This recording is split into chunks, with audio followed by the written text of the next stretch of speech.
கோழியூரில் முன்னாள் அமைச்சர் சி.வே. கணேசனுக்கு மகுடம் சூட்டி வீரவாள் பரிசளித்து வரவேற்றனர். கடலூர் மாவட்டம் திட்டக்குடி தனித்தொகுதியில் மதசார்பற்ற முற்போக்கு கூட்டணி சார்பில் வெற்றி பெற்ற முன்னாள் அமைச்சர் சி.வே. கணேசன் வாக்களித்த பொதுமக்களுக்கு நன்றி தெரிவிக்கும் வகையில் தொகுதியில் சுற்றுப்பயணம் மேற்கொண்டார்.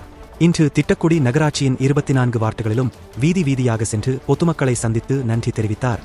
தொடர்ந்து கோழியூர் 8வது வார்டில் கவுன்சிலர் சோமியாதேவி சின்ன தலைமையில் உற்சாக வரவேற்பு அளிக்கப்பட்டது.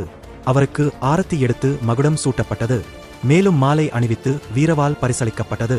அப்போது ஆதரவாளர்கள் வெற்றி கோஷங்களை எழுப்பினர். நிகழ்ச்சியில் ஒன்றிய செயலாளர் பட்டூர் அமிர்தலிங்கம் கலந்து கொண்டார். நகர செயலாளர் பரமகுரு, செல்வி தாமோதரன், தேவா உள்ளிட்டோர் பங்கேற்றனர்.